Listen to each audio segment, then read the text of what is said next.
3 weeks ago, my father stood on a stage in front of nearly 200 people and introduced me as the daughter with no degree, no career, and no future. The entire ballroom laughed while I sat there holding a glass of champagne, listening to the man who once promised to protect me turn my life into a joke. But what none of them knew was that the company he had spent 40 years building was secretly being run by systems designed by me. They thought I was the family failure, the invisible daughter who never achieved anything. That night I simply stood up, raised my glass, congratulated him on his retirement, and told everyone it would be the last time they ever saw me. When I walked out of that ballroom, my father still believed I was nothing. What he didn't know was that by the end of that week, the future of his entire company would depend on a decision only I could make. My name is Elena Carter, and I'm 33 years old. 3 weeks ago, at my father's retirement celebration, something happened that finally convinced me to erase myself from my family forever.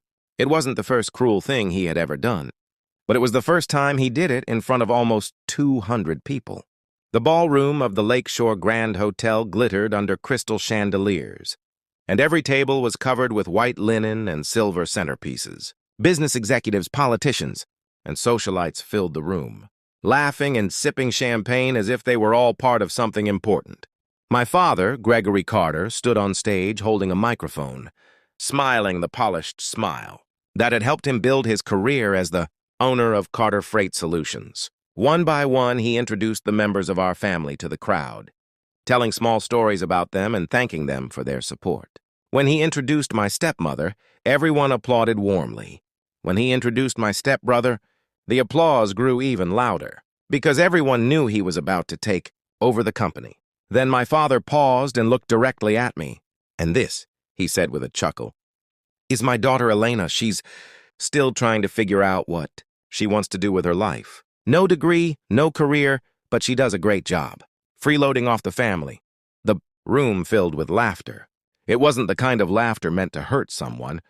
It was casual, comfortable laughter from people who believed they were sharing a harmless joke. But to me, it felt like the final confirmation of something I had suspected for years. I didn't cry.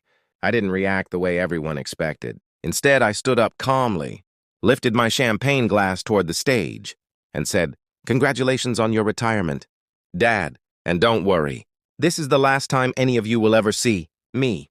Then I set my glass down and walked out of the ballroom, while the laughter slowly died behind me. The story of how I reached that moment didn't begin that night. It started years earlier in a house that looked perfect from the outside.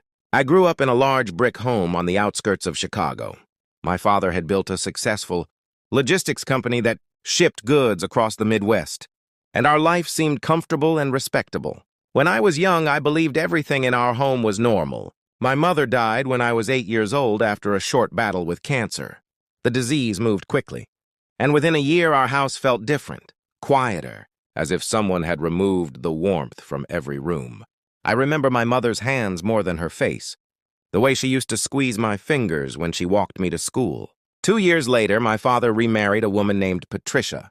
She arrived with her son, Brandon, who was 4 years older than me. At first, I tried to see them as a new beginning, but very quickly I realized that they were not joining our family. They were replacing it. Brandon was confident, athletic, and ambitious. My father admired those qualities, and soon every conversation in the house revolved around him. Brandon's grades were celebrated. His sports trophies were displayed in the living room.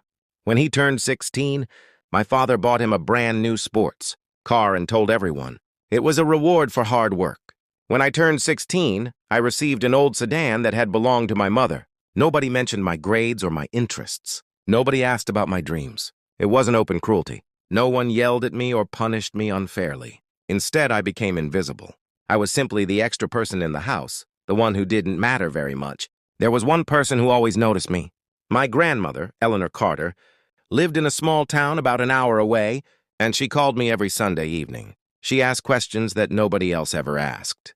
She wanted to know what I was studying, what books I liked, what kind of future I imagined for myself.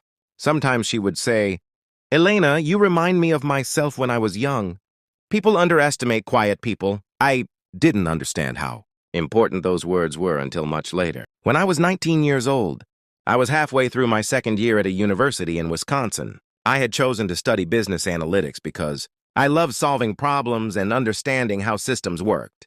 My grades were excellent, and I was applying for internships that could help me build a career. One afternoon, my father called and told me to come home for a family discussion.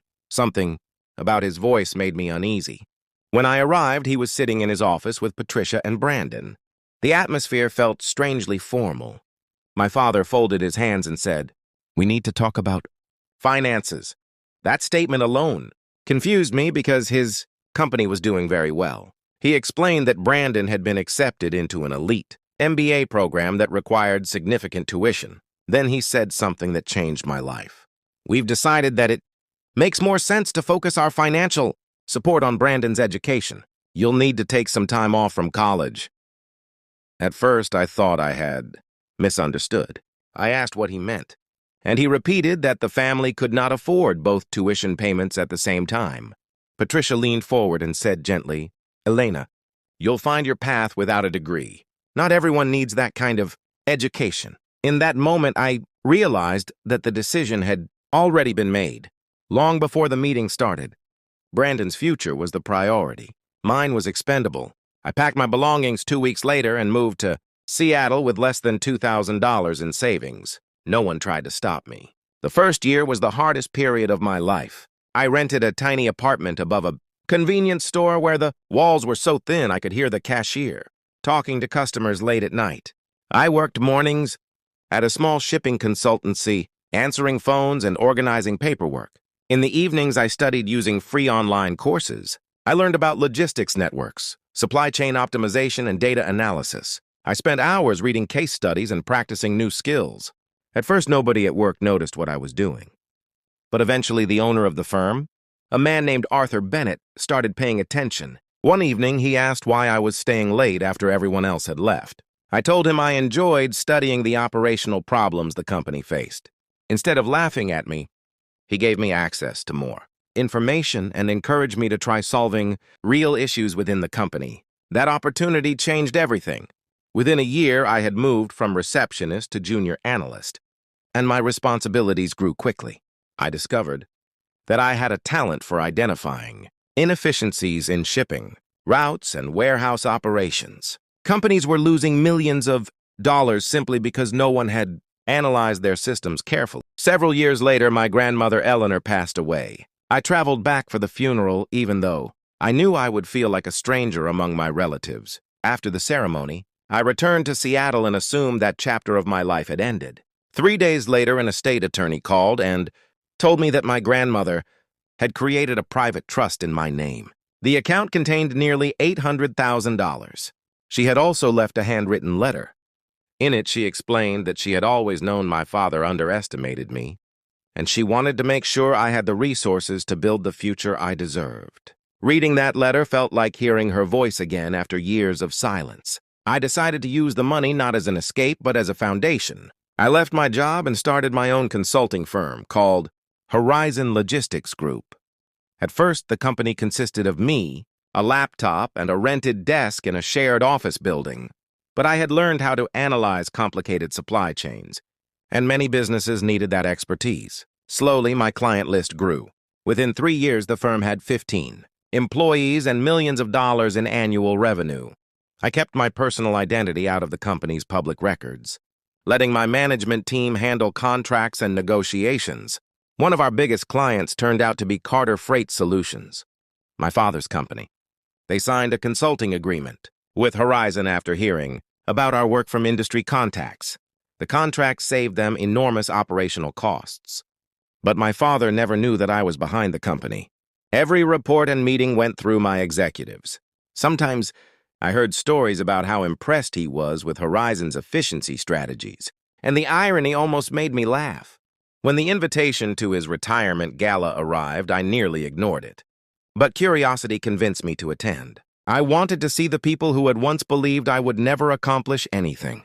On the night of the event, I wore a simple black dress and jewelry that I had purchased myself after years of hard work. The ballroom was filled with the same type of people who had attended my father's business parties. When I was younger, many of them didn't recognize me at all. Patricia greeted me with a polite, smile that quickly turned into a subtle inspection of my clothing. Brandon barely acknowledged me as he moved through the crowd, shaking hands with potential investors. I spent most of the evening quietly observing conversations from a corner table. Then my father began his speech, and the moment arrived that changed everything. When he made the joke about me freeloading off the family, the laughter felt like the closing of a door I had been holding open for years. My decision to leave was not dramatic or emotional. It was simply logical. I had spent too long hoping for respect from people who had already decided I didn't deserve it. As I walked through the hotel corridor and stepped outside into the cool night air, I felt an unexpected sense of relief. I was halfway across the parking lot when someone called my name. It was Patricia, followed closely by my father and Brandon. Their expressions were angry and embarrassed.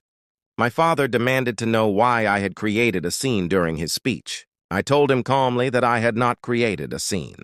I had only decided to leave. Brandon accused me of trying to ruin the evening out of jealousy. That accusation finally made me smile. I pulled out my phone and showed them an email from Horizon Logistics Group regarding the renewal of Carter Freight Solutions consulting contract. Brandon recognized the company name immediately.